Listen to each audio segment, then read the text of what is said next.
Hello hello everyone. आज हम लोग डिस्कशन करेंगे पेपर्स के बारे में। जो ये फेज है अंकुर का, बेसिकली एडुसुधा के थ्रू जितने भी टेस्ट होंगे आपके आने वाले टाइम में, उन सब को हम लोग इस सीरीज के अंतर्गत सारा डिस्कशन करेंगे। ठीक है, ओके। और ये पहला फेज है, अंकुर फेज नाम दिया गया इसका।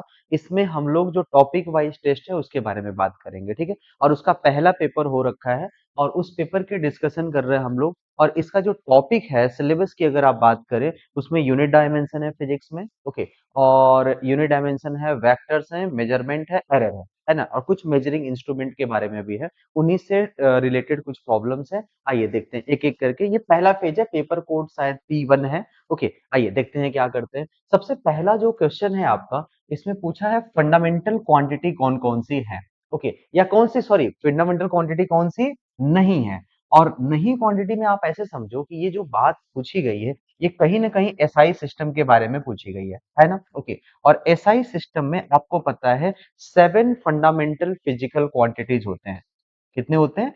7 फंडामेंटल फिजिकल क्वांटिटीज होते हैं। ये क्लास 11 का सबसे पहला टॉपिक है। और इसमें शायद आप लोगों ने पढ़ा होगा, पहला है length, mass, time, temperature, current, amount of substance and luminous intensity. ठीक है, जिसकी यूनिट कैंडेला होती है और अमाउंट ऑफ सब्सटेंस मोल में मेजर करते हैं। ठीक है, तो अगर आप इसमें देखें तो थर्मोडायनेमिक टेम्परेचर, ये तो फंडामेंटल है ना। इलेक्ट्रिक करंट और टाइम को भी फंडामेंटल मानते हैं। तो कौन सा फंडामेंटल नहीं है? वर्क। वर्क एसआई सिस्टम के अकॉर्डिंग एक डिराइव्ड क्वांटिटी है। ठीक है, और ये सातों याद रखिएगा, मैं फिर से रिपीट करता हूं। और सातों को याद रखना, length, mass, time, temperature, current, amount of substance and luminous intensity. Luminous intensity use नहीं होती है, क्योंकि वो उसका पूरे फिजिक्स में हम लोग फोटोमेट्री अब पढ़ते नहीं है, तो वो यूज नहीं होता है। बाकी सारी चीजें यूज होती हैं और इस पूरे डिस्कशन में बार बार यूज होने वाले हैं। चलिए नेक्स्ट प्रॉब्लम की तरफ बढ़ते हैं। और पूछा गया है, विच of the following physical quantity has the same unit in all three system.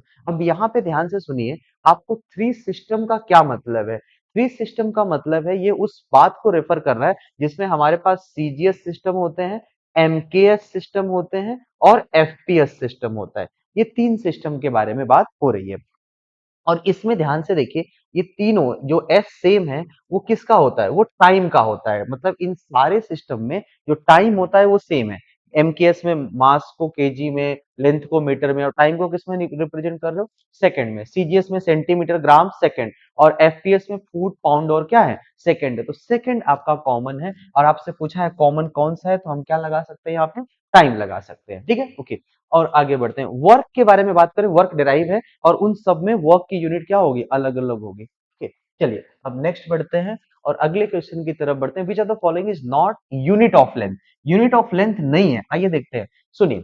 Fermi एक तरीके से आपके पास यहाँ पे फर्मी डिस्टेंस की यूनिट है, जो स्मॉलर डिस्टेंस की बात करते हैं वहां पे होता है। Light year is also distance, it is the distance travelled by light in 1 year. Okay, तो है तो ये भी डिस्टेंस। ओके, और उसके बाद पार्सिक, पार्सिक भी डिस्टेंस की यूनिट होती है। आर, आर आप सबको पता है ये टाइम की यूनिट है, बहुत ही बेसिक सी बात है यहाँ पे। ओके, आर जो है टाइम की यूनिट है और वो लेंथ की यूनिट नहीं है। और यही पूछा भी था, तो करेक्ट ऑप्शन आपका कौन सा हो जाएगा? डी हो जाएगा। Coming to the next one, which of the following is not a unit of time. Simple, बहुत बेसिक सी बात है। टाइम की यूनिट नहीं है। देखो, पार्सिक लेंथ की यूनिट है, आपको पता था, अभी जस्ट 2 सेकंड पहले बात किया। तो आर, सेकंड और ईयर, ये तीनों किसके हैं? टाइम के यूनिट है। तो हमारे पास पार्सेक किसकी यूनिट हो जाएगी? लेंथ की यूनिट हो जाएगी। ओके, नेक्स्ट बढ़ते हैं आगे की तरफ। विच of the following unit is a base unit.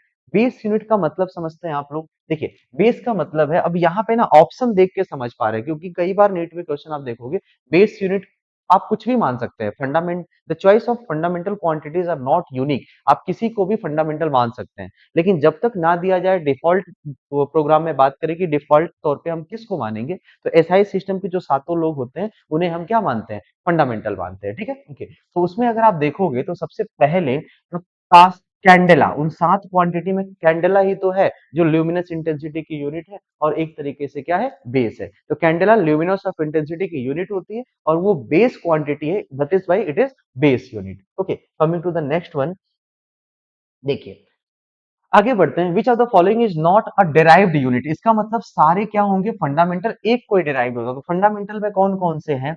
देखो, विच of the one of the following is not a derived unit. इसमें जूल है, वॉट है, न्यूटन है, ये सब डिराइव्ड है। फंडामेंटल कौन है बेसिकली? फंडामेंटल तो किलोग्राम है और यही आपके लिए क्या होगा? डिराइव्ड नहीं होगा क्योंकि ये फंडामेंटल है। ठीक है, ये डिराइव्ड नहीं होगा। अभी स्टार्टिंग में जो यूनिट डायमेंशन के क्वेश्चन पूछे गए, ये बहुत ही आसान लेवल के प्रॉब्लम्स हैं। आइए नेक्स्ट देखते हैं। अब यहाँ पे SI unit of gravitational constant पूछा गया है। आपको क्लास 9th में पहला फॉर्मूला पढ़ा था ग्रेविटेशनल कांस्टेंट का, F is equal to G M one M two divided by क्या होता है? R square. कुछ ऐसा फॉर्मूला आपसे पूछा गया था और मुझे बताया जाता है ये फॉर्मूला न्यूटन ने बताया था, दो मासेस के बीच में कितना फोर्स लगता है, उसी के बारे में बात करनी है। बट मुझे जी के बारे में बात करनी है, तो ये बताओ जी की वैल्यू क्या होगी? F times of are square by क्या होगा? M one into M two force. अब इसकी यूनिट के बारे में बात करना, एफ फोर्स है, आर डिस्टेंस है, एम वन और एम टू क्या है? मासेस हैं। तो इसकी यूनिट क्या हो जाएगी? फोर्स की यूनिट होगी newton, distance metre square divided by kg whole square. Newton metre square divide by kg square, ये यहाँ पे आपके पास यूनिट है। ओके, और ये एसआई यूनिट के बारे में बात किया है, ये भी यूनिट हो सकती है। अगर आप फोर्स को डाइन में रखते हैं तो dyne metre square by gram square भी हो सकता है, बट ये सीजीएस भी नहीं है। ऐसा नहीं कि आप इसको सीजीएस बोल सकते क्योंकि डिस्टेंस यहाँ पे मीटर रखा गया है, यहाँ पे न्यूटन है, 1 सेंटीमीटर है। कुछ एसआई सिस्टम है और कुछ क्या है? एम केयर से। हमें केवल एसआई सिस्टम में बात करनी है, तो प्योरली एसआई सिस्टम में केवल एक ही है। इसको ध्यान से पढ़ेंगे। कई बार जानते हैं नीट में ऐसे बहुत सारे और भी सवाल आ सकते हैं जिसमें छोटे छोटे माइन्यूटली चेंज कर दिए जाएंगे और may be none of this आपका करेक्ट हो जाएगा। तो यहाँ पे ये ऑप्शन दिख रहा है न्यूटन मीटर स्क्वायर पर kg square. Coming to the next one, which of the following quantity is unitless? Unitless quantity, ध्यान से देखो, यूनिटलेस क्वांटिटी क्या क्या होगा? जिनके पास आपका दोनों यूनिट मिलके कैंसिल हो जाएंगे, कोई रेशियो होगा। फॉर एग्जाम्पल ग्रेडियंट के बारे में बात हो रही है यहाँ पे। ओके, सब में ग्रेडियंट के बारे में बात हो रही है। ग्रेडियंट टर्म पूरे फिजिक्स में कहाँ यूज होता है? कई जगह आप देखोगे तो ग्रेडियंट का सबसे मीनिंग होता है कि कोई भी चीज डिस्टेंस के साथ कैसे वेरी कर रही है, मतलब चीज। ओके, मतलब मुझे सपोज करो कि मैं कोई क्वांटिटी ए लेता हूं और मुझे ग्रेडियंट ऑफ ए लेना है, मुझे ग्रेडियंट ऑफ ए लेना है। इसका मतलब होगा change in A divided by change in position x, मतलब कि डिस्टेंस के साथ ये कितना बदला है, इसी को ग्रेडियंट बोलते हैं। ओके, तो सोचो ये ग्रेडियंट की जो यूनिट है, ये बेस इसका जो है वो तो मीटर होगा। ओके, अगर ऊपर भी कोई मीटर हो जाए तो कैंसिल हो जाए और ये वैल्यू क्या हो जाए? यूनिटलेस हो जाए। बट यहाँ पे ध्यान से देखो वेलोसिटी ग्रेडियंट, अगर ऊपर वेलोसिटी होगा तो वेलोसिटी ग्रेडियंट की वैल्यू होगी delta v by delta x, है कि नहीं? और इसकी यूनिट होगी मीटर पर सेकंड और नीचे हो जाएगा मीटर। ये तो मीटर से मीटर कैंसिल बट सेकंड बचेगा। सिमिलरली प्रेशर ग्रेडियंट में ऊपर न्यूटन पर मीटर स्क्वायर या पास्कल लिखोगे और नीचे आपका डिस्टेंस होगा। फोर्स ग्रेडियंट में भी बचेगा, केवल तभी कैंसिल होगा जब ऊपर भी मीटर नीचे भी मीटर होगा, और वो केवल तभी पॉसिबल है जब ऊपर कोई एक डिस्टेंस की चीज हो। फॉर एग्जाम्पल डिस्प्लेसमेंट हो, डिस्टेंस हो, लेंथ हो, विड्थ हो, हाइट हो, ऐसा अगर कुछ होता है तो जा करके हम लोग इसको ग्रेडियंट बोलते हैं। Just give me one.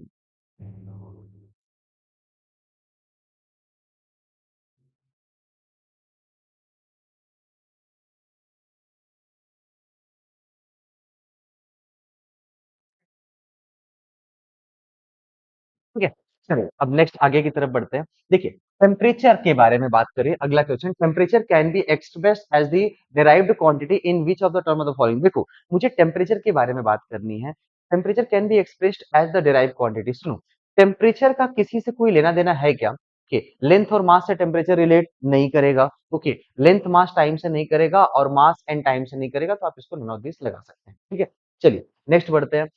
Which relation is wrong? बहुत बेसिक लेवल की प्रॉब्लम, ये पूरी फिजिक्स पढ़ोगे तो धीरे धीरे आ जाएगा। स्टार्टिंग में जो बच्चे अभी स्टार्ट कर रहे हैं फिजिक्स को पढ़ना, मैं रिकमेंड करूंगा कि कुछ लर्न कर ले। For example one calorie is going to be 4.18 joule, ये पता है। एंगस्ट्रॉम 10 to the power -10 होता है, ये भी सही है। 1 newton is equal to 10 to the power 5 dyne होता है, यहाँ पे -5 लिखा है, that is why it is incorrect. और सुनो, 1 इलेक्ट्रॉन वोल्ट ये एनर्जी की यूनिट होती है छोटे लेवल पे, और इसकी वैल्यू कितनी होती है? 1.6 multiplied by 10 to the power -19 joule. ये इलेक्ट्रॉन वोल्ट को जूल में कन्वर्ट करना है। बट आप मेगा इलेक्ट्रॉन वोल्ट की बात करेंगे तो यहाँ पे 10 to the power 6 से क्या करेंगे? मल्टीप्लाई कर देंगे। ये कन्वर्जन याद रखिएगा, आगे भी आएगा, है ना? ओके, तो इसको 10 की पावर 6 से मल्टीप्लाई करोगे तो ये आंसर आ जाएगा 1.6 into 10 to the power -13 joule. तो ये भी सही है, केवल एक आपका एक रिलेशन क्या है? रॉन्ग है, और उसी के बारे में हम लोग को क्या करनी थी? बातें करनी थी। ठीक है, चलो अब नेक्स्ट करते हैं the ratio of dimension of Planck constant and the moment of inertia. देखिए प्लैंक कांस्टेंट h है और मोमेंट ऑफ इनर्शिया क्या है, I है। ओके, इसी के बारे में बात करनी है। देखो प्लैंक कांस्टेंट आता कैसे है, E इक्वल टू आपको पता है h न्यू, h है प्लैंक कांस्टेंट, न्यू है फ्रीक्वेंसी। अगर मैं h के बारे में बात करूं तो ये एनर्जी पर यूनिट क्या होगी, फ्रीक्वेंसी होगी, और साथ साथ मोमेंट ऑफ इनर्शिया हो जाएगा m multiplied by R square. Okay, अब इसको क्या करो, आप इसका डायमेंशन लिख लो। डायमेंशन देखो किसके इक्वल आ रहा है, तो एनर्जी, ये फ्रीक्वेंसी को टाइम लिख सकते हैं ऊपर ले जाके, एनर्जी को आप ऐसे लिख दीजिए ml2t-2, मैं डायमेंशन के थ्रू जा रहा हूँ, ज्यादा आसान होगा, divided by frequency t-1 into m into L2। सोचो जरा, m से m कैंसिल हो रहा है, L2 कैंसिल हो रहा है, t-1 ऊपर जाके +1 हो जाएगा, ये पूरा सॉल्व करने पे t-1 बचा।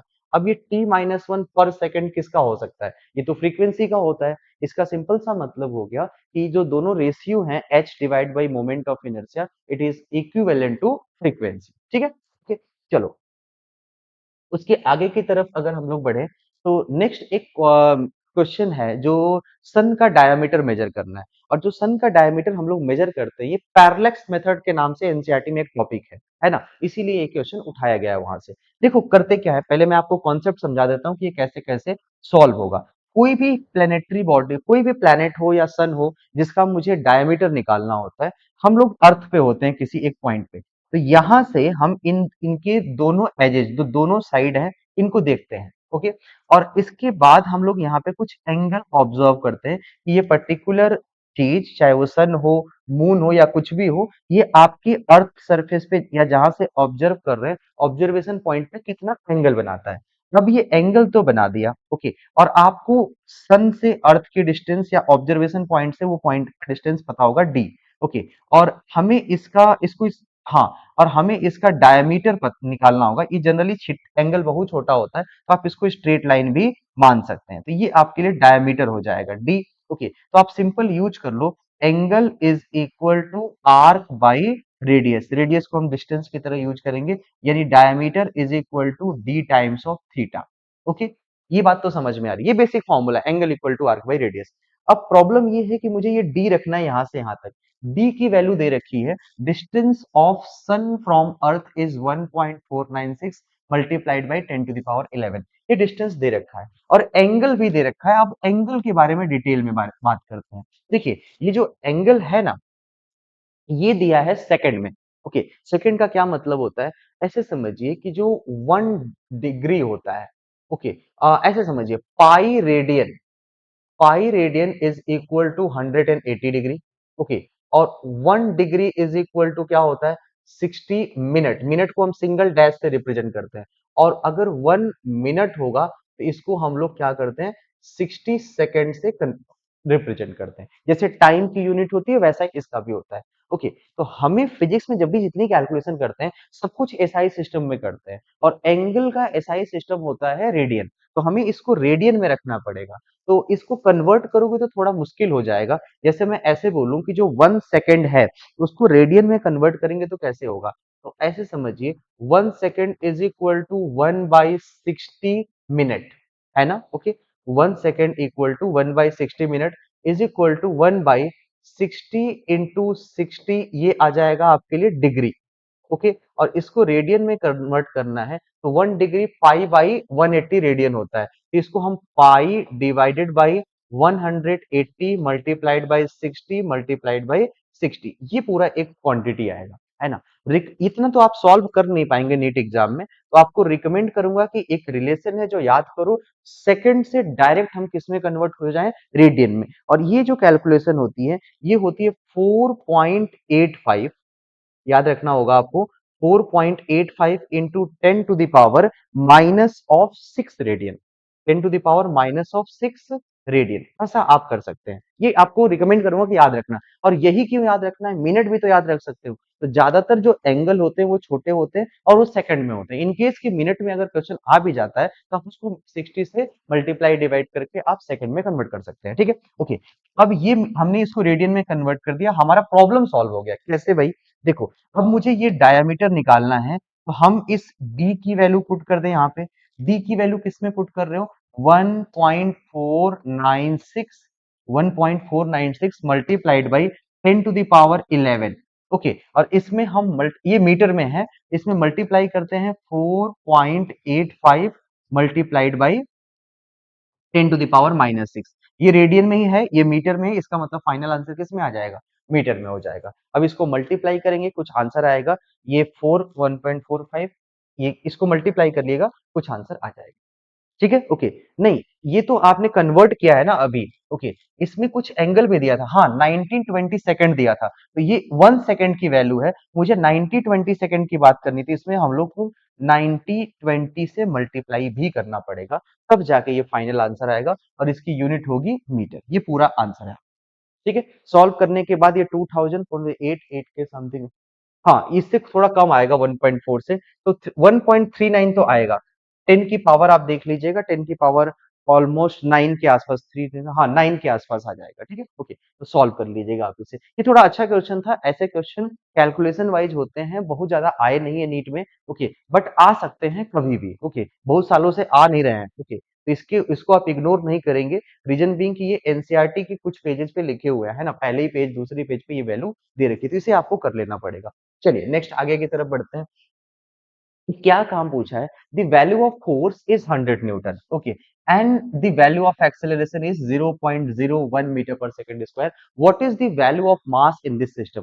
ध्यान से सुनो, डायमेंशंस का एक यूज और भी है। जब हम कभी एक क्वांटिटी से दूसरे सिस्टम में जाते हैं, एक सिस्टम ऑफ यूनिट से, तो उसकी वैल्यू चेंज हो जाती है। ओके, और आप एक रिलेशन पढ़े होंगे, that n1u1, okay, n1u1 is equal to n2 times of u2।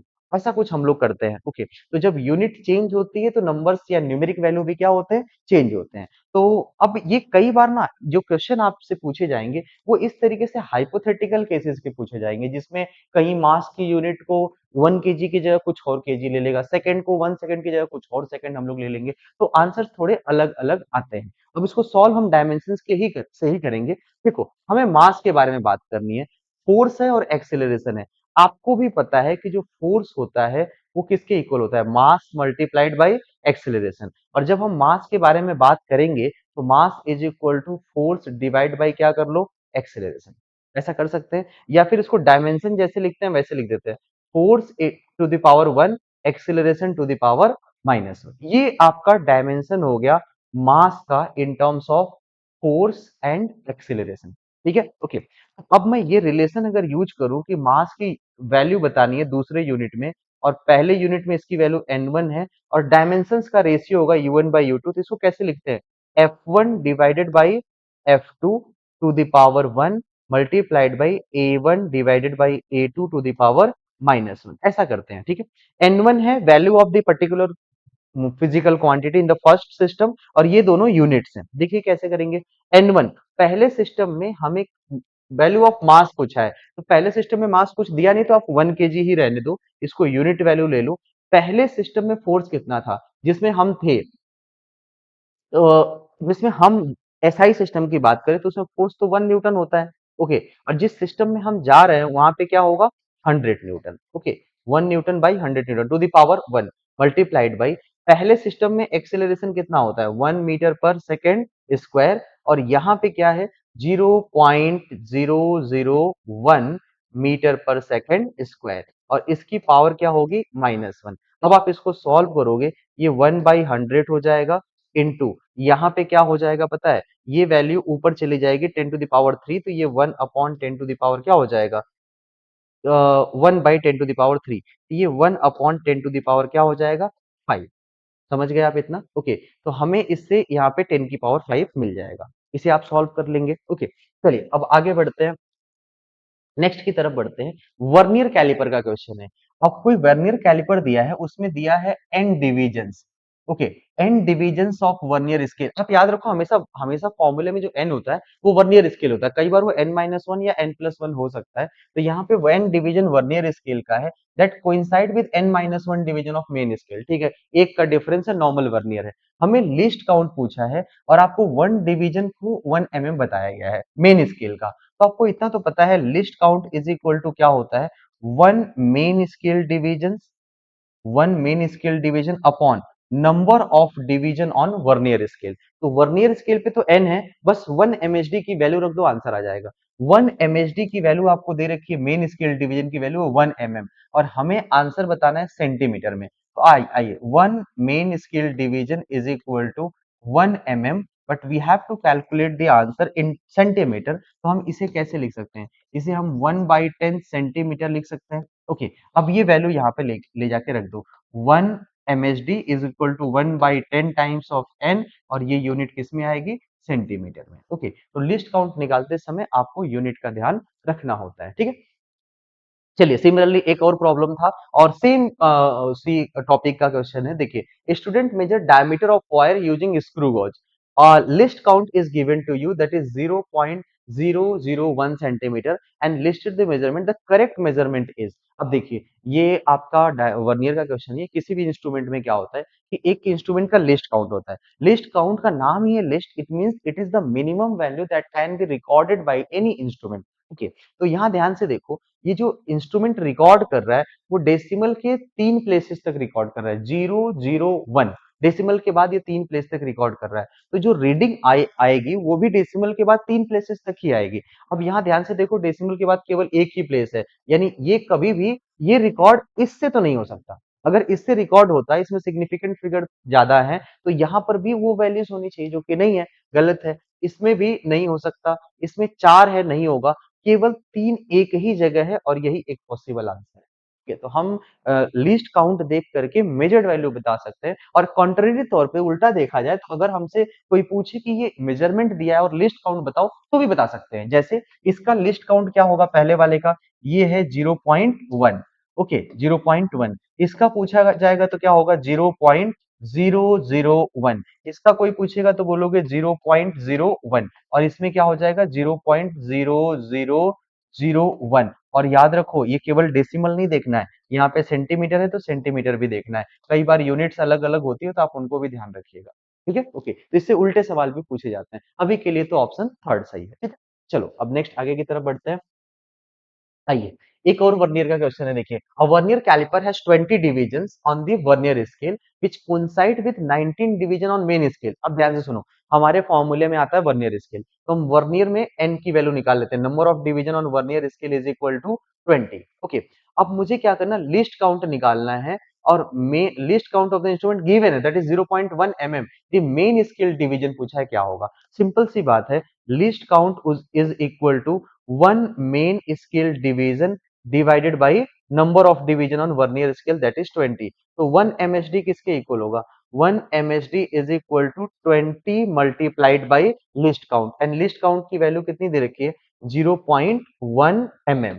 अब ये यूनिट एमएम में है, तो आंसर भी किस में आएगा, एमएम में। इसको मल्टीप्लाई करेंगे और आंसर कितना आ रहा है, 2 mm। यही आपका सही करेक्ट आंसर है, ये हो जाएगा थर्ड। समझ गए आप लोग, ठीक है। चलिए आगे बढ़ते हैं। नेक्स्ट 70, 1 सेंटीमीटर, फिर से सेम टॉपिक है। ओके, टॉपिक क्या है, same. 1 centimetre on the main scale vernier division is divided into 10 equal parts. देखो, मेन स्केल के बारे में बात कर दिया। वन मेन स्केल डिवीजन ये बोल रहा है कि 1 सेंटीमीटर है, और इसको हमने 10 पार्ट में डिवाइड किया है। इसका मतलब एक मेन स्केल डिवीजन 1/10 सेंटीमीटर या 1 mm है, तभी हम लोग को लेकिन दे दिया, कोई बात नहीं। अब क्वेश्चन में बोला गया, if 10 division of vernier scale, अब हमें इसी के बारे में बात करना है। नंबर ऑफ डिवीजन किसके इक्वल हो गया, 10। ऑन वर्नियर स्केल की बात कर रहे हैं, मेन स्केल के बारे में बात नहीं कर रहे हैं। With small 8 small division of main scale, list count की बात करिए। अब ध्यान से देखो, ये क्वेश्चन अच्छा है। यहाँ पे 10 डिवीजन हैं, और यहाँ पे क्या है, 8 डिवीजन है। अब हम लोग ना 1 एमएचडी और उसको नहीं लगाएंगे, in case of any confusion अब बेसिक फॉर्मूले की तरफ चलेंगे, और वो क्या हो जाएगा, वो कुछ ऐसा होगा। देखिए,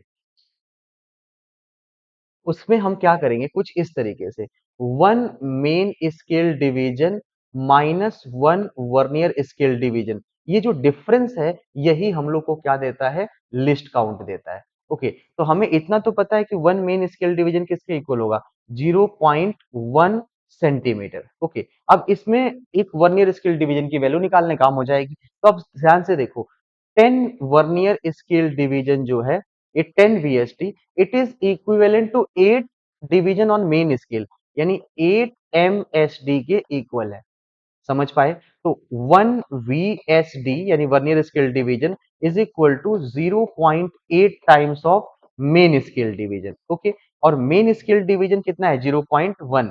तो क्या ये 0.08 हो जाएगा जब आप मल्टीप्लाई करेंगे तो? ओके, इस पॉइंट 1 से आप इसको ऐसे लिख सकते हैं 0.8 मल्टीप्लाइड बाई 0.1, ऐसा आप मल्टीप्लाई कर सकते हैं। तो आंसर कितना होगा? 0.08, और यूनिट आपकी सेम होने वाली, दैट इज सेंटीमीटर। अब हमसे पूछा क्या गया है? Least count. Least count is equal to, ये सेम फॉर्मूला हम यूज करने जा रहे हैं। Okay, 1 main scale division minus 1 vernier scale. 1 main scale is 0.1 minus 0.08, इनको आप माइनस कर दो और आपको आंसर मिल जाएगा।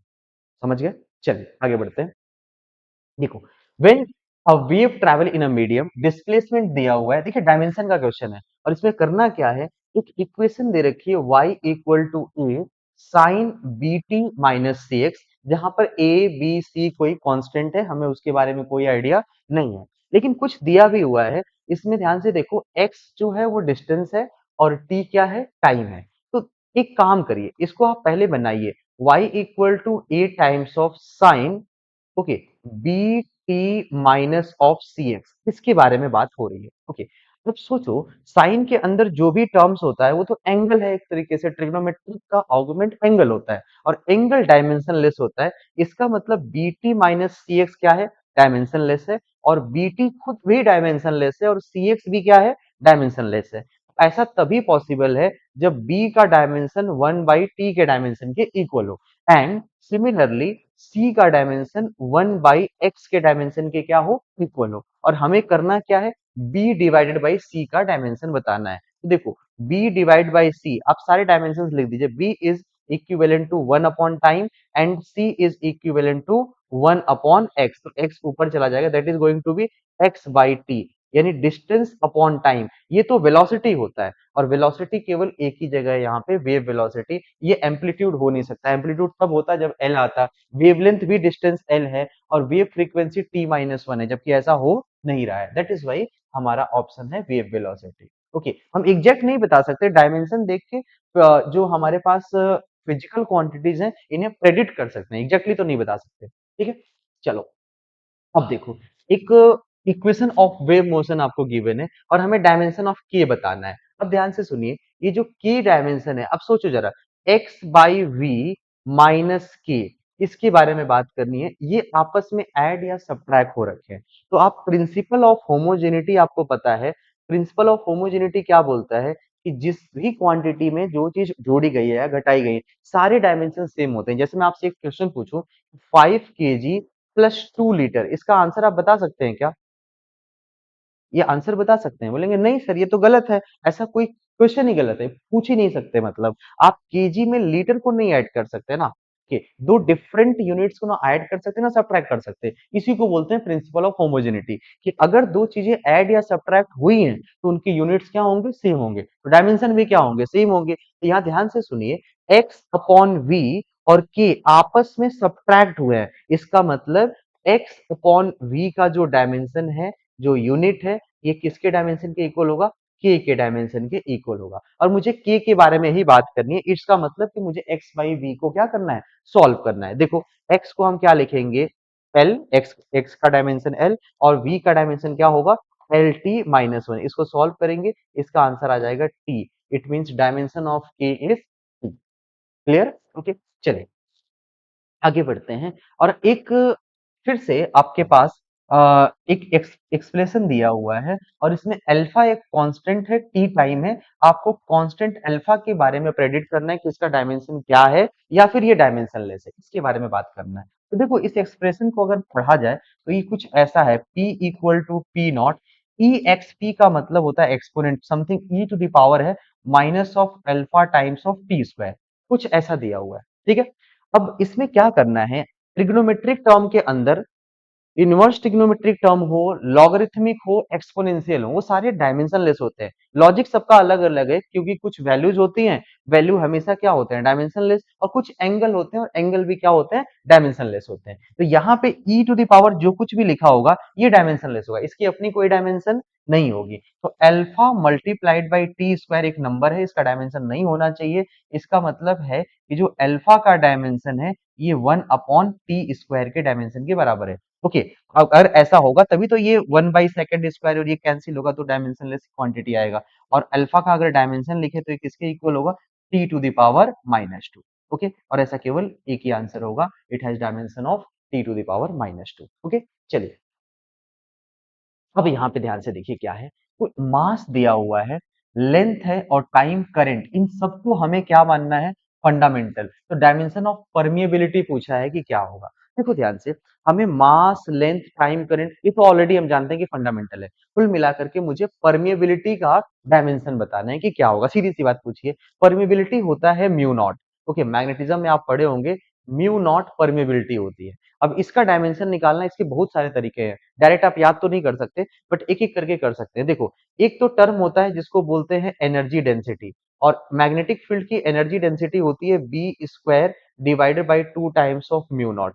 ओके, तो मुझे म्यू नॉट निकालना होगा तो एनर्जी डेंसिटी से निकाल लेंगे। एनर्जी डेंसिटी होती है एनर्जी पर यूनिट वॉल्यूम। बोलोगे सर मैग्नेटिक फील्ड का भी तो नहीं याद है, तो मैग्नेटिक फील्ड का नहीं याद है तो उसको आप simple formula F is equal to i p l से निकाल सकते हैं। क्लियर है? ओके, फोर्स का तो पता है, करंट का पता है, लेंथ का पता है।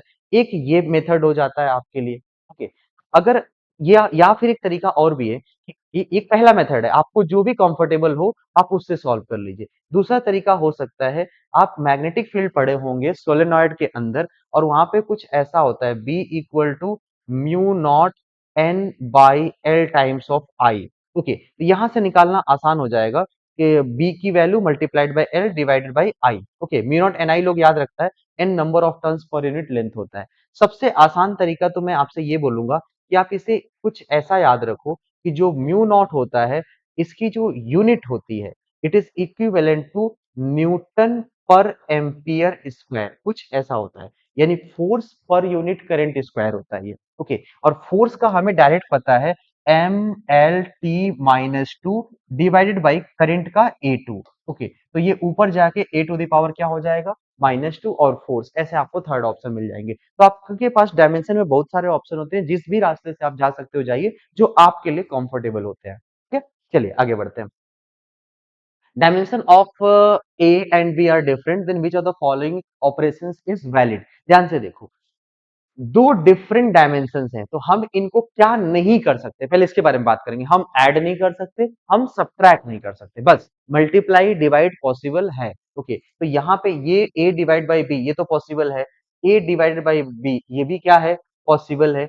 a plus b is not possible, a plus b is not, which of the following expression is valid. एक और कहानी है, देखिए, ये तो इनवैलिड है, ये इनवैलिड है, ये पॉसिबल है। अब सुनिएगा, इसके बारे में बात करते हैं। ए डिवाइडेड बाई बी तो पॉसिबल है, इसमें कोई प्रॉब्लम नहीं है, बट ए बाई बी का कुछ ना कुछ डायमेंशन आएगा, because they have different dimension. Okay, कुछ ना कुछ यूनिट तो बचेगी जब आप डिवाइड करोगे, बट आपको इतना पता है कि जो एक्सपोनेंशियल टर्म है इट शुड बी डायमेंशनलेस, इसका अपना कोई डायमेंशन नहीं होना चाहिए, इसलिए ये वाला पार्ट क्या हो जाएगा, गलत हो जाएगा। तो केवल एक ही ऑपरेशन है जो पॉसिबल है। Okay, A by be possible है, बट उसका डायमेंशन भी तो आना चाहिए, तो उसके साथ कोई और कांस्टेंट या कोफिशिएंट होता, जैसे आप सपोज करो ऐसा होता alpha times of a divided by b, तो ये पॉसिबल हो सकता था।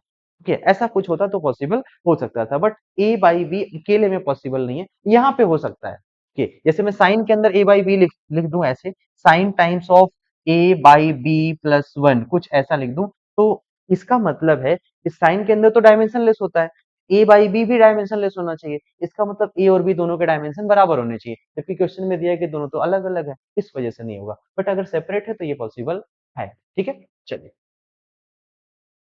नेक्स्ट। अब यहाँ पे एरर का प्रॉब्लम है। एरर में ध्यान से देखो क्या है, हमें बात करना है, एक बेसिक सा रिलेशन है रेजिस्टेंस का, ये सबको पता है। वोल्टेज की वैल्यू दे रखी है along with the error limit, and we have current with error limit, we have to calculate total error in are.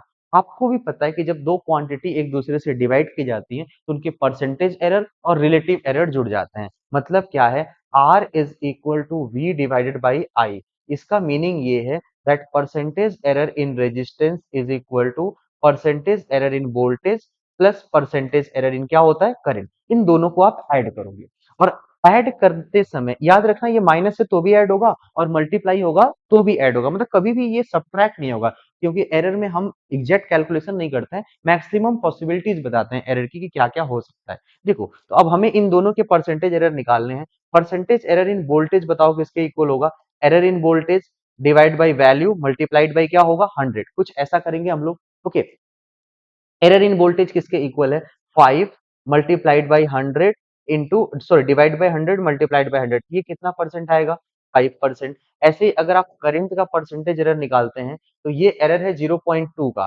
That is equal to 0.2 divided by 10 current की वैल्यू मल्टीप्लाइड बाई 100। परसेंटेज निकालने का यही तरीका होता है, इसको निकालोगे ये 2% आएगा और मुझे निकालना था इस रेजिस्टेंस में, तो 2% ये 5% है प्लस ये 2% है, टोटल आंसर किसके इक्वल होने वाला है, 7%। समझ पाए आप? चलो आगे बढ़ जाते हैं। नेक्स्ट क्वेश्चन पूछा हुआ है, ये कॉपर स्फेयर है और इसको हीट किया गया, हीट करेंगे तो इसका मतलब है कुछ तो होने वाला है, maximum percentage change will be observe in, ये एरर का ही क्वेश्चन है, ध्यान से देखो। एक स्फेयर है, ओके, और इसका जब एक्सपेंशन करेंगे तो इसकी रेडियस जो है वो तो बढ़ेगी, है ना। अब जो रेडियस बढ़ेगा तो इसमें तीन क्वांटिटीज हैं, रेडियस, वॉल्यूम एंड एरिया। तो रेडियस सपोज आर है, एरिया क्या हो जाएगा, एरिया होगा pi times of are square, और वॉल्यूम क्या होगा, वॉल्यूम 4 पाई r² कर लो अगर ये सर्कल है तो, और इसके बारे में बात करें 4/3 पाई टाइम्स ऑफ r³ ये स्फेयर का वॉल्यूम, ये स्फेयर की सरफेस एरिया। तो ध्यान से देखो ये जो वॉल्यूम है ना ये इसके मैक्सिमम पावर के प्रोपोर्शनल है, और आपको पता है कि जब भी हम एरर की बात करते हैं या चेंज की बात करते हैं तो जिनकी पावर ज्यादा होती है उनमें वेरिएशन सबसे ज्यादा होता है, तो सबसे ज्यादा वेरिएशन आएगा वॉल्यूम में, उससे कम वेरिएशन किस में आएगा, उससे कम आएगा सरफेस एरिया में, और सबसे कम किस में आएगा, रेडियस में। जैसे अगर रेडियस में 1% का एरर होता है तो या चेंज होता है तो सरफेस एरिया में 2% का होगा और वॉल्यूम में कितने का होगा, 3% का होगा। तो कुछ इस तरीके से हम लोग इस चीज को क्रेडिट करते हैं। कई बार ये भी पूछा जाएगा कि कौन सा जो क्वांटिटी है that should be measured carefully, तो जिनकी पावर सबसे ज्यादा होती है उन्हीं को हम केयरफुली मेजर करते हैं। ठीक है, चलो नेक्स्ट आपको बताना है, एक रेजिस्टेंस का रिलेशन दे रखा है R equal to rho l by pi r square, percentage error in measurement of rho r, ये सब कुछ गिवन है, मुझे आर का परसेंटेज एरर बताना है। ये रिलेशन आपको पता है, इसमें आप परसेंटेज एरर अगर आप लिखना चाहें तो डायरेक्ट एक्सप्रेशन सबको पता है, sir percentage error is in are equal to rho constant है पाई कांस्टेंट है, केवल आपने क्या किया है, नहीं नहीं रो कांस्टेंट नहीं है, रो को भी आप मेजर करें, ध्यान से देखिए यहाँ पे जो क्वेश्चन में दिया है, रो में 1% है, लेंथ में 2% है और रेडियस में कितना है, 3% है। इसका मतलब percentage error in are equal to percentage error in rho, क्योंकि ये मल्टीप्लाई में है, plus percentage error in L plus 2 times of percentage error in R, pi constant है, पाई में कोई एरर नहीं होगा। ओके, जब आप ऐसा करते हैं इसकी वैल्यू पुट कर दीजिए, रो में कितना है 1 प्लस टू मल्टीप्लाइड बाई 3, ये कितना होगा 6 7 8 प्लस 1 9% के आसपास आ जाएगा। ठीक है, ओके, चलिए आगे बढ़ते हैं और हमें ये बात करना है कि कौन सा ऐसा ऑब्जर्वेशन है which has highest number of significant figure. Okay, सबसे ज्यादा सही है, तो सिग्निफिकेंट फिगर के रूल आपको पता है। देखो क्या करते हैं, यहाँ पर जो कितने सिग्निफिकेंट फिगर हैं, देखो जो भी कोई जो नॉन जीरो टर्म्स हमेशा सिग्निफिकेंट होते हैं, यहाँ पे आगे के जीरो को सिग्निफिकेंट में काउंट नहीं करते हैं, तो ये वाला केवल एक ही सिग्निफिकेंट डिजिट्स हो गया यहाँ पे। इसके बारे में बात करें तो ये तो सिग्निफिकेंट नहीं है, बट ये चारों टर्म्स सिग्निफिकेंट है, तो इसके नंबर ऑफ सिग्निफिकेंट फिगर्स कितने होंगे, 4। अब यहाँ पे बात करें, जब भी कोई साइंटिफिक नोटेशन होता है, एक्सपोनेंट नोटेशन होता है, तो उसमें जो न्यूमेरिक टर्म है वही आपका सिग्निफिकेंट फिगर डिसाइड करता है, तो यहाँ पे सिग्निफिकेंट फिगर कितने हो गए, 3। और सुनो, ट्रेलिंग जीरो जो है वो सिग्निफिकेंट होते हैं अगर ये डेसिमल लगा हो या यूनिट लगा हो, यहाँ डेसिमल भी है और यूनिट भी है, तो इनके आप सिग्निफिकेंट फिगर्स को काउंट करोगे 1 2 3, और ये 4 5 भी काउंट होंगे, तो यहाँ पे सिग्निफिकेंट फिगर्स क्या हो जाएंगे, 5। आपको सबसे ज्यादा सिग्निफिकेंट फिगर बताना था जो कि कितना है, 5 है। ठीक है, चलिए आगे बढ़ते हैं। 27 सेम प्रॉब्लम है, हमें क्या करना है, यहाँ पे किसका किसका मेजरमेंट हो रहा है, के का, एल का, एम का और एन का। ओके, जिसमें है tooth, 1, 2, 3 and 4% respectively. We have to calculate uncertainty x is uncertain by x में अनसर्टेनिटी बतानी है। अनसर्टेनिटी कहीं ना कहीं एरर ही तो होता है, तो हमें एरर बताना है। अब देखो x में परसेंटेज एरर जो है उन बाकी क्वांटिटीज के पावर से मल्टीप्लाई कर दो। 3 times of percentage error in k plus 2 times of percentage error in l plus percentage error in m, क्योंकि m की पावर कितनी है 1, n की पावर 1/2 होगा, ऊपर -1/2 जाएगा, लेकिन हम हमेशा प्लस रखते हैं, तो plus 1/2 times of percentage error in n। अब इन सारी वैल्यू पुट कर दीजिए। 3 मल्टीप्लाइड बाई k का कितना था 1 प्लस 2 मल्टीप्लाइड बाई l का कितना है 2 प्लस 3 प्लस 1/2 मल्टीप्लाइड बाई 4। ये यहां से आपका आंसर आ जाएगा। ये है 3 प्लस 4 प्लस 3 प्लस क्या होगा 2। तो अब कितना आया इसको चेक कर लो। 7 3 10 और 2 12। आपका आंसर कौन सा हो जाएगा थर्ड। ओके चलिए नेक्स्ट आपसे पूछा हुआ है कि using the principle of homogeneity the dimension of dimension which of the following relation is correct. हमें करेक्ट रिलेशन बताना है कि कौन सा है। तो एक तो देखो इस तरीके के जो क्वेश्चन आते हैं ये बहुत कॉम्प्लेक्स से दिख रहे हैं, है ना। मुझे या तो दो रास्ते हैं, आप डायमेंशन सबको लेके सॉल्व कर दो। देखो यहाँ पे एक तो टाइम पीरियड है और टाइम पीरियड जी एम और आर पे डिपेंड कर रहा है। टाइम पीरियड आर पे डिपेंड कर रहा है, ये तो गलत हो गया क्योंकि 4 पाई का कोई डायमेंशन होता नहीं है। यहाँ पे टाइम पीरियड है, यहाँ पे आर है और यहाँ पर जी है, ये पॉसिबल हो सकता है। पी आर जी सही हो सकता है। देखो अगर तुम्हें रिलेशन पता हो कि सैटेलाइट मोशन का टाइम पीरियड किसके इक्वल होता है 2 pi under root r³ divide by GM, ये आपके सिलेबस का फॉर्मूला है ना। आगे चल के पढ़ लोगे या पढ़े होंगे आप। तो यहाँ पे सीधी सी बात समझ में आ रही कि जो टी स्क्वायर है वो directly proportional to r³ divide by क्या है जीएम है, और ऐसा केवल एक ही रिलेशन है जो कि सही है। ओके और इन केस कि आपको ये तरीका नहीं पता है तो आप ऐसे करो कि time period T is directly proportional to या it is equal to G to the power X M to the power Y and R to the power क्या लिखेंगे M to the power Y और R की power क्या लिखेंगे Z. और हम इसे मानेंगे कि ये डायमेंशनली करेक्ट है। एलएचएस का डायमेंशन आरएचएस के डायमेंशन बराबर करेंगे, आंसर पाएंगे। समझ गए। ओके बट रिकमेंड यही करूंगा कि याद रखो अगर आप नीट में अपियर होने वाले बच्चे हैं तो ये रिलेशन आपको पता होना चाहिए, टाइम पीरियड ऑफ सैटेलाइट होता है। ओके चलिए नेक्स्ट ये वॉन्डर वॉल इक्वेशन से मॉडिफाइड क्वेश्चन है ये, क्योंकि कई बार क्वेश्चन पूछा हुआ है इस तरीके के। आइए देखते हैं क्या है। एक हाइपोथेटिकल रिलेशन है ये बेसिकली। हमें dimension of a and b पूछा हुआ है। देखो ध्यान से होमोजेनिटी प्रिंसिपल की बात करें तो पी में क्या जोड़ा गया है ए डिवाइडेड बाई वी क्यूब जोड़ा हुआ है। ओके तो ए डिवाइड बाई वी क्यूब जोड़ा हुआ है, इसका मतलब है कि P का जो डायमेंशन होगा वो dimension of A divided by dimension of V का होल क्यूब होगा। ऐसा हो सकता है। इट मींस कि डायमेंशन ऑफ A जो होगा वो dimension of P into dimension of V का होल क्यूब होगा, ऐसा ही होगा। और यहाँ पे देखो कि ये सब क्या है, P आपका प्रेशर है, V वॉल्यूम है, तो प्रेशर का डायमेंशन किसके इक्वल होता है ml-1 T-2। ये आपको याद ना हो तो आप फोर्स बाई एरिया से लिख सकते हैं, मल्टीप्लाइड बाई वॉल्यूम का क्यूब। वॉल्यूम का L क्यूब होता है और L क्यूब का भी क्यूब करोगे तो L की पावर क्या हो जाएगा 9।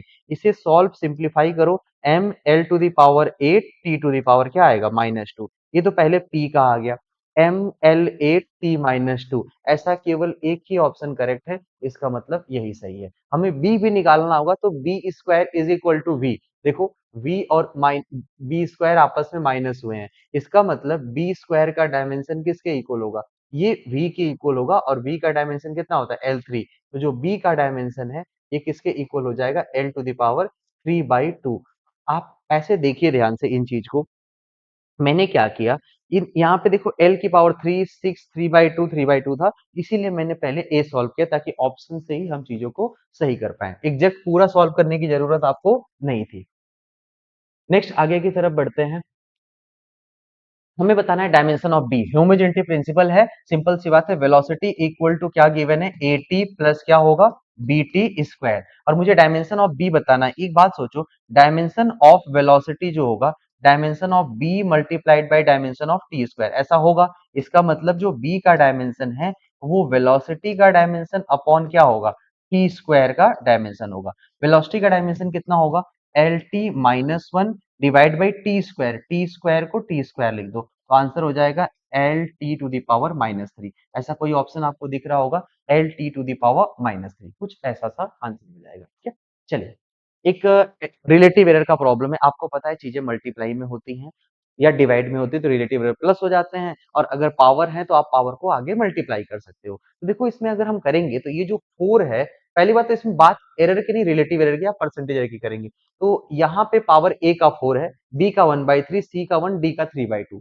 तो z का रिलेटिव एरर पूछा है, delta z by del, delta z by z, delta z by Z.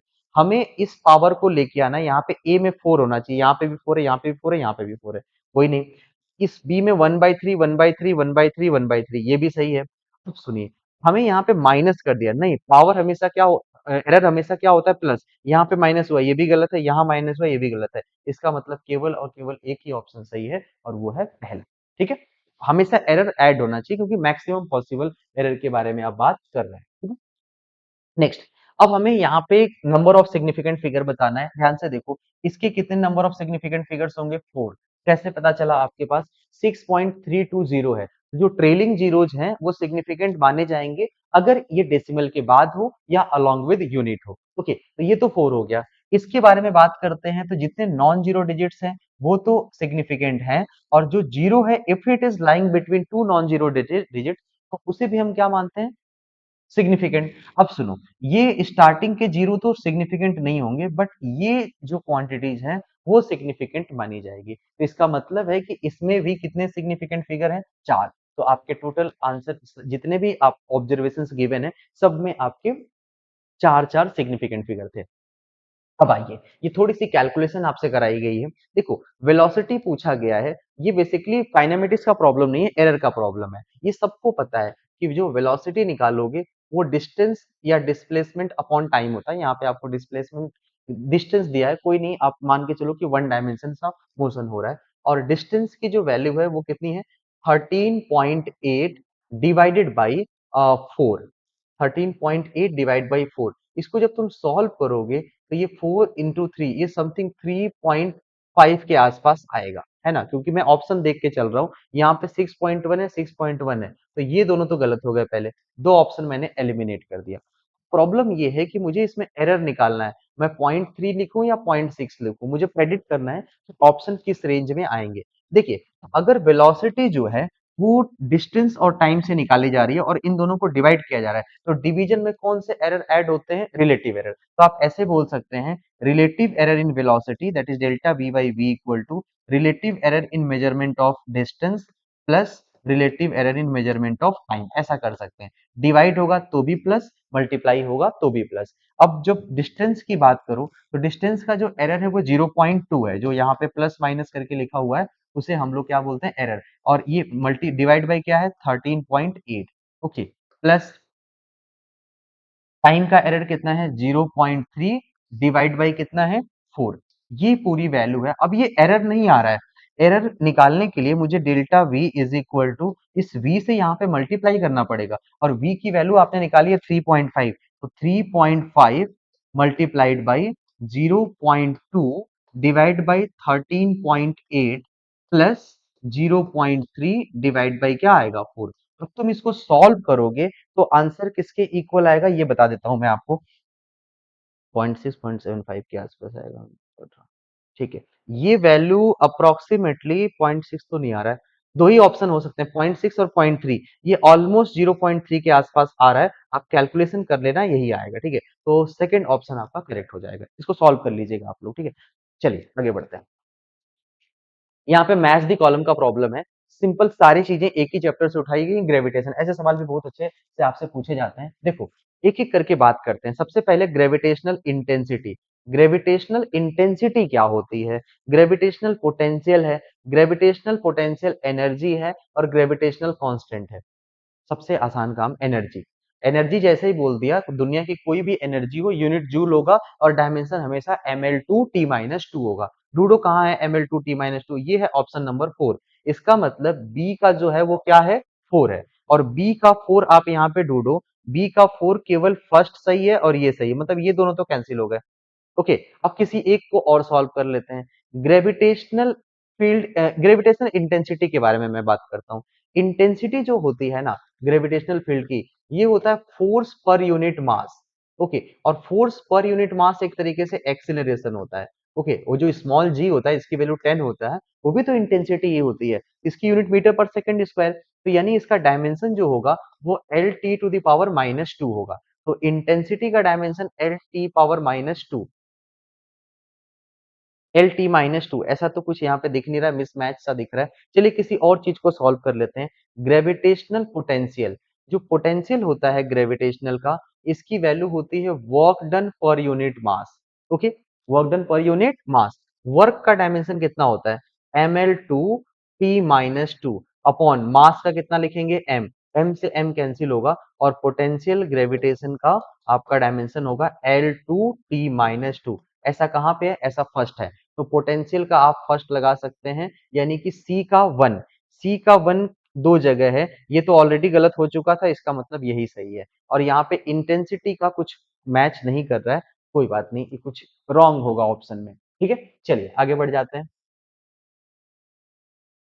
Energy, velocity and time are chosen as fundamental quantity, then dimension of surface tension आपसे पूछा है। देखो ध्यान से क्या करेंगे, आप किसी भी क्वांटिटी को फंडामेंटल मान सकते हैं, ऐसा नहीं है कि आपको कोई एक पर्टिकुलर फंडामेंटल का सेट जो हम लोग साथ पढ़ते हैं वही होगा, नहीं, वो एसआई सिस्टम में है, किसी भी सिस्टम में आप किसी को मान सकते हैं, ऐसे हाइपोथेटिकल क्वेश्चन आ जाते हैं। तो हमें करना क्या है, एक्चुअल तरीका ये है कि जो भी पूछा गया है सरफेस टेंशन, आप इसको एज्यूम कर लो that it depends on energy, और इसकी कुछ पावर है वो उसको एक्स ले लेते हैं, और वेलोसिटी इसकी कुछ पावर है वाई, एंड टाइम इसकी कुछ पावर है जेड। और हमें ये पावर ही डिसाइड करनी है कि वो कितना कितना है, मतलब ये सरफेस टेंशन इन लोगों पे कैसे डिपेंड कर रहा है। और यहाँ पे टाइम और सरफेस टेंशन का एक ही सिंबल हो गया, मैं इसको चेंज कर देता हूँ, मैं इसको सिग्मा लिख देता हूँ। ओके, चलो, सिग्मा सरफेस टेंशन है, इसका एलएचएस का डायमेंशन बताओ। ये होता है force per unit length, force per unit length मतलब M L T -2 by L, तो एम टी -2 वैसा इसका डायमेंशन होगा। एनर्जी का डायमेंशन कितना होगा, एम एल टू टी -2, और इसकी पावर क्या लिखेंगे, एक्स, इंटू ये v फॉर क्या है, v फॉर वेलोसिटी, वेलोसिटी का डायमेंशन क्या होगा, एल टी -1, ये मीटर पर सेकंड में होता है, इसकी पावर y है। और t फॉर टाइम, टाइम का डायमेंशन t है, इसको हम ऊपर z लिख सकते हैं। ठीक है, अब ऐसा अगर करते हैं तो आप पूरे m का पावर लिखो कितना कितना है, m टू द पावर यहाँ से आएगा x, और इधर तो कुछ है ही नहीं। l की पावर बताओ, ये है 2x, यहाँ पे क्या है y, 2x प्लस क्या हो जाएगा y, और यहाँ l नहीं है।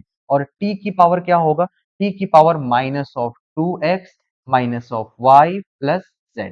ओके, और अब आपको करना क्या है, लेफ्ट हैंड साइड में मास की पावर 1 है, लेंथ है नहीं उसे जीरो मानो, और टाइम की पावर क्या है, -2। आप अगर ये इक्वेशन सही है तो एलएचएस और आरएचएस दोनों के पावर या एक्सपोनेंट्स को सेम कर दो। देखो करेंगे क्या हम लोग, हमें x की वैल्यू तो 1 मिल गया, x इज इक्वल टू कितना आ गया, 1, ये मैंने m की पावर को कंपेयर किया है।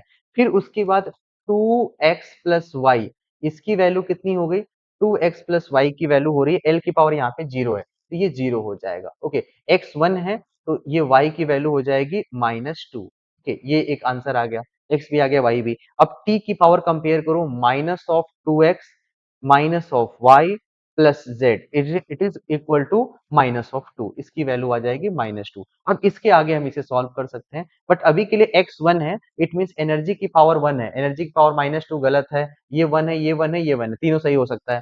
फिर v की पावर y है, v की पावर y मतलब 2, तो v पावर -2, v पावर -2, ये भी गलत हो गया। अब हमें t की पावर सॉल्व करनी कि ये -2 होगा कि -1 होगा, z की वैल्यू निकालनी है, x y की वैल्यू पुट कर दो, -2 minus minus +2 plus z is equal to -2, इसका मतलब जो z है वो किसके इक्वल है, -2, और ऑप्शन आपका कौन सा सही हो जाएगा, सेकंड। ये तरीका है करने का, दो ही तरीके हैं, सिंपल सी बात। जो भी चीज आपसे पूछा है, आप 2 साल के फिजिक्स पढ़ के ही नीट का एग्जाम दोगे, है ना, तो जब अगर ऐसा एग्जाम दे रहे हैं आप, तो आपको सारे रिलेशन या तो याद होंगे, और याद नहीं होंगे तो फिर यही तरीका है। ठीक है, जिनको याद है उनके लिए कोई बात नहीं, आप डायरेक्ट लगाओ। ठीक है, चलो आगे बढ़ते हैं, वेक्टर के क्वेश्चन की तरफ बढ़ते हैं। देखिए वेक्टर में क्या पूछा है कि दो वेक्टर्स गिवन है ए और बी, और एक इस रिजल्टेंट इसका R1 है, on reversing the direction of b resultant becomes R2। इसका सिंपल सा मीनिंग है कि जो R1 है वो है A plus B, A vector plus क्या है, बी वेक्टर, और R2 के जो बारे में बात करें, R2 है वेक्टर A में B को माइनस करके जोड़ा जा रहा है, डायरेक्शन रिवर्स करोगे तो नेगेटिव वेक्टर हो जाएगा। बेसिकली R1 और R2, R1 सम है, R2 डिफरेंस है। अगर हम इन दोनों के बारे में बात करें, इनका मैग्नीट्यूड का फॉर्मूला आपको याद होगा, R1 square equal to basic relation A square plus B square plus 2AB cos theta. A square plus B square plus 2ab cos theta sum का मैग्नीट्यूड होता है। और ऐसे ही डिफरेंस का मैग्नीट्यूड R2 स्क्वायर किसके इक्वल होगा, ये होगा A square plus B square और यहाँ पे क्या होगा minus of 2ab cos theta. और हमें निकालना क्या है, हमें निकालना है R1 square plus R2 square की वैल्यू। ओके, यहीं से हिंट मिला था कि मुझे स्क्वायर लिखना है, अदरवाइज मैं अंडर रूट लिखता। तो आप सोचो ये दोनों ऐड करोगे तो ये पूरी चीजें तो कैंसिल हो जा रही हैं। ओके, अब ये कैंसिल होगी तो यहाँ पे क्या बचेगा, 2 times of A square plus B square, जो कि हमारा रिक्वायर्ड आंसर है। ऐसा कोई ऑप्शन दिख रहा होगा आपको, थर्ड ऑप्शन है और यही करेक्ट है। क्लियर हुआ इतना? चलिए आगे बढ़ते हैं अब हम लोग नेक्स्ट क्वांटिटी की तरफ चलते हैं। अगला सवाल जो है वो है कि एक कोई वेक्टर ए दिया है और मुझे इसका कंपोनेंट निकालना है इस वेक्टर के अलोंग। ठीक है, तो हालांकि कंपोनेंट एक वेक्टर क्वांटिटी होता है, यहाँ पे चार ऑप्शंस दे रखे हैं, बेसिकली वो प्रोजेक्शन पूछा है। ओके, और ये चीज आप जानते हैं, प्रोजेक्शन ऑफ, हम लोग ऐसे पढ़ते हैं, प्रोजेक्शन ऑफ कोई एक वेक्टर पूछा जाएगा A on B, A on B, इसको कैसे निकालना सिखाया गया था आपको, इन दोनों का डॉट प्रोडक्ट करो, a dot b divided by जिस पर निकालना है आप उसे नीचे रखते हैं इसका magnitude, a dot b by b, इसे बोला जाता है projection of vector a on b. तो अब हमें प्रोजेक्शन निकालना है, तो इसका डॉट प्रोडक्ट ले लो, तो देखो 2i प्लस 3j कैप, और इसके साथ हमें डॉट लेना है किसका, आई कैप माइनस जे कैप, इसी को डॉट करना है। अब सुनिएगा ध्यान से, डॉट कैसे करते हैं, आई को आई में मल्टीप्लाई, 2 मल्टीप्लाइड बाई 1, कोफिशिएंट को कोफिशिएंट में मल्टीप्लाई करो, माइनस क्योंकि यहाँ पे माइनस है, 3 मल्टीप्लाइड बाई 1, ये आंसर किसके इक्वल होगा, पहले तो ये -1 हो गया, सही है। और मुझे b का मैग्नीट्यूड चाहिए, b का मैग्नीट्यूड कितना होगा, b ये है जिस पर हम निकाल रहे हैं, इन द डायरेक्शन ऑफ, जिसके अलोंग निकाल रहे हैं, तो मैग्नीट्यूड ऑफ b किसके इक्वल है, magnitude of I cap minus J cap. ये कैसे निकालते हैं, अंडर रूट ऑफ आई का कोफिशिएंट होल स्क्वायर प्लस जे का कोफिशिएंट होल स्क्वायर, दोनों 1 1 है और इसकी वैल्यू किसके इक्वल हो जाएगी, √2। चलिए अब ये दोनों कैलकुलेशन हो गई है, फॉर्मूले में वैल्यू पुट कर दो, तो a डॉट बी की वैल्यू कितनी आई, -1, और b का मैग्नीट्यूड कितना आया, √2। तो आंसर है जो प्रोजेक्शन है वो है -1/√2। कौन सा आंसर हो जा रहा है यहाँ पे, सेकंड। चलो आगे बढ़ते हैं। डायमेंशन ऑफ इलेक्ट्रिक फ्लक्स पूछा हुआ है आपसे। इलेक्ट्रिक फ्लक्स का डायमेंशन निकालने का सिंपल तरीका है, पहले डेफिनेशन बताओ कितनी होती है। फ्लक्स होता है electric field multiplied by area, simple सी बात इतनी है। अब इलेक्ट्रिक फील्ड का डायमेंशन या तो आपको याद होगा या तो नहीं होगा, नहीं होगा तो आप ऐसे कर लीजिए, फोर्स पर यूनिट चार्ज, एक चार्ज पे कितना फोर्स लगता है वही इलेक्ट्रिक फील्ड होता है, मल्टीप्लाइड बाय एरिया। अब चलिए, अब सबका मुझे डायमेंशन पता है, dimension of flux is equal to dimension of force by dimension of charge multiplied by area. Okay, अब इसके आगे आप इसको सॉल्व कर लीजिए। देखिए फोर्स का किसके इक्वल होता है, mlt-2, A for area, area का होगा L2 divided by charge, charge base quantity तो नहीं है, चार्ज का होता है करंट इनटू टाइम, तो आप इसको ऐसे लिख सकते हैं ए मल्टीप्लाइड बाई टी। अब इसको सॉल्व कर लो, आपका आंसर आ जाएगा। ठीक है, चलिए आगे बढ़ते हैं। नेक्स्ट क्वांटिटी हमारे पास पूछा है कि इस विच of the following is not a scalar quantity. Not a scalar quantity का मतलब वेक्टर बताना है कि कौन सा है। देखो बताते हैं, चार्ज स्केलर है, टेम्परेचर स्केलर है, कोफिशिएंट ऑफ फ्रिक्शन भी स्केलर है, इम्पल्स या चेंज इन मोमेंटम, चाहे एंगुलर इंपल्स हो चाहे लीनियर इंपल्स हो, मोमेंटम हो, ये सारी चीजें क्या होती हैं, वेक्टर। ये तो बहुत ही बेसिक लेवल का प्रॉब्लम हो गया। चलिए आगे बढ़ जाते हैं। नेक्स्ट फिर से आपसे पूछा है कि कोई एक वेक्टर गिवन है और इसका मुझे एंगल बताना है वाई एक्सिस से। बहुत ही आसान है, ध्यान से देखो, हमारे पास दो एक्सिस होती है, एक एक्स है और ये क्या है, वाई है। और कभी भी कोई वेक्टर 2D में दिया हुआ है, जैसे मान के चलो कि कोई वेक्टर ए है और इसका एक्स कंपोनेंट आई कैप है और प्लस वाई कंपोनेंट क्या है, जे कैप है, तो इस वेक्टर को हम लोग ऐसा बनाते हैं और इसका ये वाला कंपोनेंट एक्स होता है जिसे एक्स बोलते हैं और इसे क्या बोलते हैं, वाई कंपोनेंट, और ये टोटल वेक्टर है। तो अगर मुझे इसका एक्स एक्सिस से एंगल बनाना होता है तो टेन थीटा इक्वल टू क्या लिखते हैं, परपेंडिकुलर बाई बेस, मतलब वाई कंपोनेंट बाई क्या होता है, एक्स कंपोनेंट। लेकिन ये एंगल एक्स एक्सिस से होता है। अगर हम फ्रॉम वाई एक्सिस बात करें, फ्रॉम वाई एक्सिस, तो अब डायरेक्शन निकालने का तरीका थोड़ा सा बदल जाएगा, कंपोनेंट्स चेंज हो जाएंगे। वहां से tan थीटा जब निकालना होगा तो आप पहले लिखोगे x कंपोनेंट डिवाइड बाई क्या करेंगे y कंपोनेंट। इस क्वेश्चन में पूछा गया है कि y एक्सिस से कितना एंगल बना रहा है। आप जल्दी जल्दी क्वेश्चन मत पढ़िए, थोड़ा आदत डाल दीजिए, कुछ लोग इसको गलत किए होंगे। ए एक्स की वैल्यू कितनी है 2 और इसकी वैल्यू कितनी है 3, सिंपल सी बात है 2 डिवाइडेड बाई 3। आगे चल के ऐसे बहुत सारे क्वेश्चन आएंगे, ये बहुत ही बेसिक लेवल का प्रॉब्लम है। चलिए अब देखो हमारे पास क्या है कि दो वेक्टर्स है ए और बी, और उनके बीच का एंगल थीटा है। A plus B A minus B subtend angle alpha and beta with A then tan alpha और tan बीटा की वैल्यू पूछिए। बहुत ही बेसिक लेवल का प्रॉब्लम है, क्लासरूम में आपने किया है। ध्यान से देखो कैसे किया है। सबसे पहले हमें बताया गया है कि दो वेक्टर को जोड़ा गया है ना, तो एक रिजल्टेंट आया, उसको मैं आर बोल रहा हूँ, और जब सब्ट्रैक्ट किया गया तो उसे हम एस बोलते हैं। ओके, तो आर की डायरेक्शन का एक फॉर्मूला होता है tan alpha equal to b times of sine theta upon A plus B cos theta, कुछ ऐसा होता है। Okay, B sine theta by a plus B cos theta. लेकिन जब तुम सब्ट्रैक्शन करते हो तो उसके लिए एक फॉर्मूला आता है tan बीटा, उसको बीटा ले लेते हैं। तो केवल चेंज कहाँ पे आता है, बी साइन थीटा तो वैसे ही रहेगा, बट हमें जहां ए प्लस बी कॉस थीटा है उसकी जगह ए माइनस बी कॉस थीटा हो जाता है। ओके, और हमें प्रॉब्लम में पूछा है tan alpha plus tan beta की वैल्यू बता दो, यानी कि आपको दो चीजें ऐड कर देनी है। कौन कौन सी चीजें, बी साइन थीटा अपॉन ए plus B cos theta. Okay, और प्लस हमें करना है B sine theta divided by A minus B cos theta.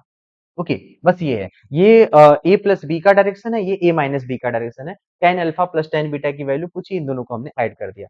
अब तुम इसको एलसीएम लेके सॉल्व कर दो, आपको एक चीज समझ में आ रहा होगा कि बी साइन थीटा तो कॉमन मिल रहा है।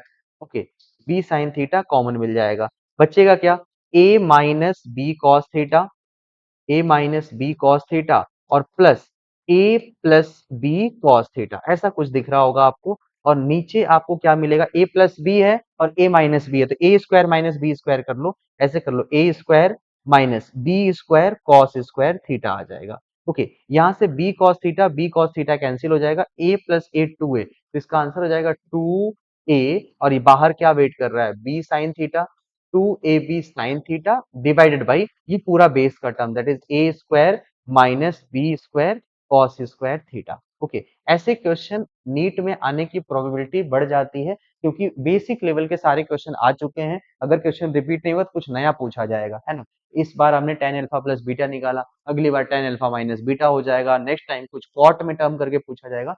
ऐसे ऑप्शंस चेंज करके क्वेश्चन पूछे जाने का ट्रेंड है, आने वाले पिछले 2 सालों से ऐसे सवाल पूछे जा रहे हैं। चलिए आगे बढ़ते हैं। अब हमें क्या करना है कि दो वेक्टर्स दिए हुए हैं ए और बी, ठीक, और हमें बताना है unit vector in the direction of resultant. सबसे पहला काम रिजल्टेंट निकाल लो। रिजल्टेंट कैसे निकालोगे, ए और बी दोनों को ऐड करो। ऐड कैसे करते हैं, ये वेक्टर्स कंपोनेंट फॉर्म में दिए हुए हैं, सिंपल सी बात है, आई को आई में ऐड करो, जे को जे में और के को के में। तो 2i माइनस है, इसको आई से जोड़ोगे आंसर क्या आएगा, माइनस आई कैप। 3j प्लस 2j कितना होगा, प्लस 5j कैप, और k माइनस 4 के आंसर कितना आएगा, माइनस 3k कैप।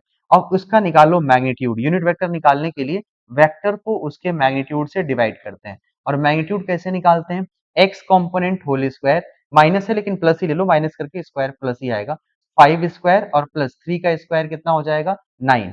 तो 9 प्लस 25 प्लस 1, क्या ये अंडर रूट 35 हो जाएगा, है ना। ओके, अब सिंपल सी बात है, यूनिट वेक्टर निकालने का तरीका क्या होता है, unit vector equal to vector divided by magnitude. Vector divide by क्या होगा, मैग्नीट्यूड। ओके, मैग्नीट्यूड से डिवाइड कर दीजिए, तो मैग्नीट्यूड तो रूट 35 है, वेक्टर ये है। अब ध्यान से देखो कहाँ पे, रूट 35 तो हर जगह है, बस ये वेक्टर देख लो, माइनस आई प्लस 5j माइनस 3k, तो आपके पास केवल एक ही आंसर सही दिख रहा है, ठीक है। चलो नेक्स्ट प्रॉब्लम की तरफ बढ़ते हैं। Vector sum of two forces 10 Newton and 60 Newton can not be. देखो बताते हैं ये इसमें गेम क्या है। आप जब दो चीजों का रिजल्टेंट पढ़ते हो, किसी भी दो वेक्टर्स का, इसका फॉर्मूला होता है A square plus B square plus 2ab cos theta. ये तो बेसिक फॉर्मूला है, ये सबको पता होगा, है ना। अब यहाँ पे क्या है कि for a given magnitude of vector, अगर ए और बी दोनों फिक्स है, for different value of theta range जो रिजल्टेंट है वो अलग अलग आएगा, अलग अलग थीटा पे रिजल्टेंट क्या आएगा, अलग अलग आएगा। तो रिजल्टेंट जो सबसे मैक्सिमम कितना आता है, ये आता है a प्लस बी, और ये तब आता है जब दोनों वेक्टर एक ही डायरेक्शन में लग रहे हो, मतलब थीटा की वैल्यू कितनी होती है, जीरो, और थीटा जीरो हो जाएगा तो कॉस जीरो की वैल्यू वन हो जाएगी, तो ये होगा A square plus B square plus two A B, यानी ए प्लस बी का whole square, root cancel, maximum value है ए प्लस बी। और जो मिनिमम वैल्यू होती है वो होती है दो वेक्टर्स का a माइनस बी, और ये कब होता है, जब इन दोनों के बीच का एंगल कितना हो, 100 एंड 180 डिग्री। Okay, 180 degree. तो ये मैक्सिमम वैल्यू, ये मिनिमम वैल्यू, इससे कम नहीं हो सकता, इससे ज्यादा नहीं हो सकता, और ये किसी भी वेक्टर के लिए सही है। इस प्रॉब्लम में दो चीजें दे रखी है, दो फोर्सेस है, फोर्सेस भी तो वेक्टर है। ओके, तो इनका एक 10 है एक 6 है, मैक्स वैल्यू कितनी हो सकती है, 10 प्लस 6, ये कितना होगा 16, और मिनिमम वैल्यू कितनी होगी 10 minus 6, that is going to be 4। मतलब इसका जो भी आंसर आएगा वो 4 और 16 के बीच में आएगा। देखो 4 और 16 के बीच में आएगा, तो ये 4 हो सकता है, यस, बॉर्डर लाइन भी आप ले सकते हैं, 12, हाँ ये 16 और 4 के बीच में, 8 भी है, 2 जो है वो 4 से भी कम है, बट आंसर 4 से कभी कम पॉसिबल ही नहीं है, that is why answer is 2। Answer 2 है, ऑप्शन 4 है, ठीक है। चलो ये तो फॉर्मूला सा है बच्चा, ध्यान से देखो, दो यूनिट वेक्टर्स होते हैं A cap plus B cap, अगर कोई ऐसा आपसे पूछे इसकी वैल्यू होती है 2 cos थीटा बाई 2, और अगर कोई आपसे पूछे ए कैप माइनस बी कैप क्या होता है, ये होता है 2 साइन थीटा बाई 2। इसको फॉर्मूले की तरह याद रख लो, जब प्लस होता है तो कॉस होता है, और जब माइनस होता है तो क्या होता है, साइन। ये यूनिट वेक्टर्स होगा तभी लगेगा, अगर दो वेक्टर्स इक्वल मैग्नीट्यूड के हैं तो उस केस में a प्लस बी का मॉड, इसकी वैल्यू हो जाती है for equal magnitude 2a cos theta by 2, और similarly a minus b is equal to 2a sin theta by 2, ऐसा सा फॉर्मूला होता है for same magnitude if a is equal to b, तब ये चीजें सही है। इसको डायरेक्ट आप याद रखो, आने वाले चैप्टर्स में भी काम आएगा और डायरेक्ट क्वेश्चन भी पूछे जाते हैं। तो यहाँ पे अगर यूनिट वेक्टर होगा तो a की वैल्यू 1 रख दोगे तो ये रिलेशन बन जाएगा। तो a cap minus b cap के बारे में बात कर रही है, इसका आंसर सिंपल क्या है, 2 times of sine theta by 2, ठीक है। चलिए नेक्स्ट आपसे प्रॉब्लम पूछा गया है कि मेरे पास sum of the two unit vector दे रखा है, sum of two unit vectors का मैग्नीट्यूड a कैप प्लस क्या है, b कैप, इसकी वैल्यू दे रखी है इस यूनिट वेक्टर, ये भी क्या है 1 है, ये भी क्या है 1 है। तो इसका सिंपल सा मतलब है कि A square under root of A square plus B square plus 2 A B cos theta equal to 1, कुछ ऐसा आएगा। अब यहां से कॉस थीटा सॉल्व करोगे ना तो ये आएगा माइनस ऑफ 1/2, और जो एंगल आएगा -1/2 पे वो होता है 120। वैसे भी हमको याद है दो बराबर वेक्टर्स को जोड़ते हैं और आंसर वही आता है, इसका मतलब कि उनके बीच का एंगल कितना है 120, और मुझे बताना है मैग्नीट्यूड ऑफ देयर डिफरेंस। अब मैग्नीट्यूड ऑफ देयर डिफरेंस क्या होगा, a cap minus b cap, इसकी वैल्यू जानते हैं किसके इक्वल होगी, अंडर रूट ए कैप का magnitude a square plus B square, और प्लस 2a भी है minus, minus of 2a b cos theta कितना है, कॉस ऑफ 60 डिग्री। ओके, इसको देख लेते हैं, हाँ कॉस ऑफ 60 डिग्री हो जाएगा। ओके, नहीं 120 की बराबर हो जाएगा, जब आप 120 रखोगे यहाँ पे तो 120 की वैल्यू -1/2, तो ये आ जाएगा अंडर रूट 1 प्लस 1, और ये माइनस और माइनस प्लस हो जाएगा, 2 से 2 कैंसिल हो जाएगा, यहाँ पे 1, इसकी वैल्यू किसके इक्वल हो जाएगी, √3 के इक्वल हो जाएगी। सॉल्व कर लेंगे आप, cos 120 इज इक्वल टू -1/2, ये वैल्यू हमने पुट कर दिया यहाँ पे, माइनस माइनस प्लस हो गया है, ठीक है। चलो नेक्स्ट क्वेश्चन की तरफ बढ़ते हैं। अब यहाँ पे कोई एक चीज पूछी गई है कि एक डायग्राम बना है, बहुत ही बेसिक लेवल का क्वेश्चन है। बोला गया कि ये जो वैल्यू है आर वो बी के टर्म में दे रखा है, मतलब क्या है कि परपेंडिकुलर है, और क्या दे रखा है, हाइपरटेन्यूज दे रखा है, और ये थीटा पूछा है। ये तो भाई सिंपल सी बात दिख रहा है, ये तो 45 डिग्री है ना, कैसे पता है, tan थीटा यूज कर लो। Okay, R equal to B by A, R equal to जो है वो बी बाई 2 है। आप परपेंडिकुलर और हाइपोटेन्यूज साइन थीटा यूज कर लो, हाँ साइन थीटा यूज करोगे, परपेंडिकुलर आर बाई क्या हो जाएगा बी, और जहां बी आर है वहां बी बाई √2 रख दो, ये 1/√2 हो जाएगा, और थीटा की वैल्यू किसके इक्वल हो जाएगी, 45 डिग्री के बराबर हो जाएगा, ठीक है। चलिए अब आगे बढ़ते हैं। नेक्स्ट नेक्स्ट हम लोग को क्या करना है, एक एजर्सन रीजन का प्रॉब्लम है, उसके बारे में बात करनी है। जो भी एजर्सन रीजन के क्वेश्चन है ना वो आने इस टाइम अभी के लिए नया नया ऐड हुआ है ना। ओके, अब नया ऐड हुआ इस फॉर्मेट के क्वेश्चन आपको देखने को मिलेंगे पूरे टेस्ट सीरीज में, हर पेपर में। देखो क्या है, हमें पहले एक डायरेक्शंस दे रखे हैं, इनको पढ़ने पड़ेंगे, आपको ध्यान से पढ़ लीजिएगा, क्योंकि ये स्टैंडर्ड सेट नहीं, कई बार ये चेंज भी हो सकते हैं। अभी के लिए इस क्वेश्चन के अकॉर्डिंग ये दिया हुआ है। आइए पहले क्वेश्चन पढ़ते हैं। Distance is a scalar quantity, ये बात तो सही है कि डिस्टेंस स्केलर होता है, इसमें कोई प्रॉब्लम नहीं है।